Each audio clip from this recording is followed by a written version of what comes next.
ജമ്മു കാശ്മീരിൽ പുരുഷ CRPFകാരെ കുറിച്ച് മാത്രമാണ് നമ്മൾ കേട്ടിട്ടുള്ളത്. പക്ഷേ ജമ്മു കാശ്മീരിൽ വനിതാ CRPFകാരുണ്ടോ എന്ന ചോദ്യത്തിന് ഉണ്ട് എന്ന് തന്നെയാണ് ഉത്തരം.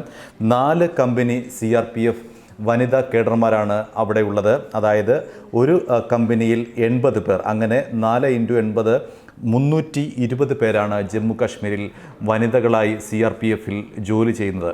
ഇവരുടെ പ്രധാനപ്പെട്ട ജോലികൾ എന്തൊക്കെയാണ് എന്ന് നമുക്ക് പരിശോധിക്കാം.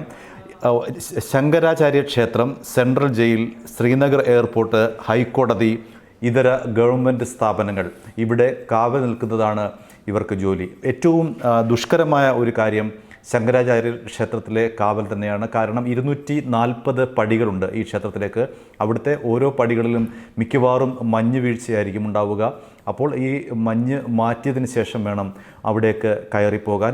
ആ സുരക്ഷയാണ്, ശങ്കരാചാര്യ ക്ഷേത്രത്തിലുള്ള സുരക്ഷയാണ് ഈ പറഞ്ഞതിലെ ഏറ്റവും ദുർഘടമായ ജോലി. മറ്റ് സ്ഥലങ്ങളിൽ, അതായത് സെൻട്രൽ ജയിലും എയർപോർട്ടും ഹൈക്കോടതിയും ഇതര ഗവൺമെൻറ് സ്ഥാപനങ്ങളും ഒക്കെ വളരെ സാധാരണമായ ജോലിയാണ്.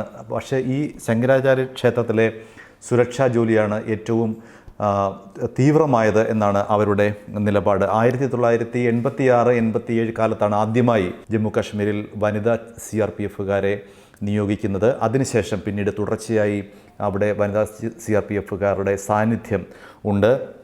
ഈ 4 കമ്പനി CRPF വനിതാ കേഡർമാരുടെ മറ്റ് പ്രധാനപ്പെട്ട ചുമതലകൾ എന്തൊക്കെയാണ് എന്ന് നോക്കാം. പുതിയതായി പരിശീലനം സിദ്ധിച്ചു വരുന്ന വനിതാ കേഡർമാരെ പരിശീലിപ്പിക്കുക, രാത്രിയിലെ യുദ്ധത്തിന് തയ്യാറെടുപ്പിക്കുക, എങ്ങനെയൊക്കെയാണ് ശത്രുക്കൾ രാത്രിയിൽ വരുന്നത്, എന്തൊക്കെ സിഗ്നലാണ് ലഭിക്കുക തുടങ്ങി പ്രാഥമികമായിട്ടുള്ള പാഠങ്ങൾ മുതൽ ആയുധ പരിശീലനം വരെ, AK-47 ഉപയോഗിക്കുന്നത് വരെ ഇവർ പഠിപ്പിക്കുന്നുണ്ട്. മാത്രമല്ല മറ്റ് ചില വിനോദങ്ങൾ കൂടിയുണ്ട്. ഗ്രൂപ്പ് ഡാൻസ്, പിറന്നാൾ ആഘോഷം, ബാഡ്മിൻ്റൺ തുടങ്ങിയവയാണ് CRPF വനിതാ കേഡർമാർക്ക് കാശ്മീരിൽ ലഭിക്കുന്ന മറ്റ് സ്വാതന്ത്ര്യങ്ങൾ. പുരുഷ CRPFകാരെ സംബന്ധിച്ച് അവർ എപ്പോഴും ഒരു യുദ്ധത്തിൻ്റെ നടുവിലാണ്, അല്ലെങ്കിൽ യുദ്ധമുഖത്തിൻ്റെ അന്തരീക്ഷത്തിലാണ് ജീവിക്കുന്നത്. ഇവരെ സംബന്ധിച്ച് അത്തരമൊരു ഭീഷണി ഇല്ല എങ്കിൽ പോലും പലപ്പോഴും അത്തരം ഭീഷണികൾ ചില ഘട്ടങ്ങളിൽ അവർക്ക് നേരിടേണ്ടി വരുന്നുണ്ട്. പ്രത്യേകിച്ചും ലൈൻ ഓഫ് കൺട്രോളിൽ യുദ്ധസാധ്യത നിലനിൽക്കുമ്പോൾ ഇവർ പലപ്പോഴും ഭയചകിതരാണ്. കൂടുതൽ സെക്യൂരിറ്റി, സുരക്ഷ ഇവർക്ക് വേണ്ടി വരുന്നു. ഓവർ കോൺഷ്യസ് ആകേണ്ട അവസ്ഥ വരുന്നുണ്ട്.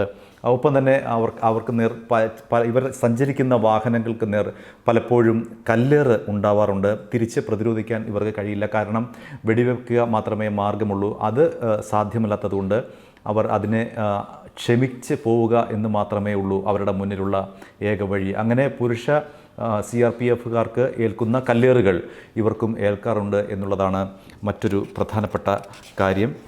ഏതായാലും പുരുഷ CRPF ജവാന്മാർ ജോലി ചെയ്യുന്ന അതേ അന്തരീക്ഷത്തിൽ തന്നെ, അത്തരമൊരു അന്തരീക്ഷത്തിലല്ല ഇവർ ജോലി ചെയ്യുന്നത് എങ്കിൽ പോലും ജീവന് എപ്പോഴും ഭീഷണിയാണ്. കാരണം അത്രമാത്രം ഭീഷണി നിറഞ്ഞ അന്തരീക്ഷത്തിലാണ് ഇവരുടെ ജോലി. പക്ഷേ താരതമ്യം ചെയ്യുമ്പോൾ പുരുഷ കേഡർമാരെക്കാൾ അല്പം ലഘൂകരിച്ച അന്തരീക്ഷം, അല്ലെങ്കിൽ ലാഘവമാർന്ന ഒരു അന്തരീക്ഷത്തിലാണ് ഇവരുടെ ജോലി എന്ന് വേണമെങ്കിൽ പറയാം. കാരണം യുദ്ധമല്ല പ്രാഥമികമായ ചുമതല, കാവലാണ്. അതുകൊണ്ട് തന്നെ കുറച്ചുകൂടി സുരക്ഷിതമായ ഒരു ജോലി സാഹചര്യത്തിലാണ് ഇവർ ജീവിച്ചു പോരുന്നത്. അതുകൊണ്ട് തന്നെ കാര്യമായ ഈ കല്ലേറുകൾ ഒഴികെ മറ്റ് ആക്രമണങ്ങളൊന്നും ഇവർക്ക് നേരിടേണ്ടി വരുന്നില്ല. പലരും അവിടെ ജോലി ചെയ്യുന്നതിൽ അങ്ങേയറ്റം സന്തോഷവതികളാണ് എന്നാണ് റിപ്പോർട്ടുകൾ. കാരണം അവർക്ക് കൂടുതൽ വിനോദത്തിനായുള്ള സമയം ലഭിക്കുന്നു. ഒപ്പം തന്നെ സുരക്ഷിതമായ ഒരു അന്തരീക്ഷവും, നേരത്തെ സൂചിപ്പിച്ചതുപോലെ താരതമ്യേന സുരക്ഷിതമായ ഒരു ജോലി അന്തരീക്ഷവും അവർക്ക് ലഭിക്കുന്നുണ്ട്.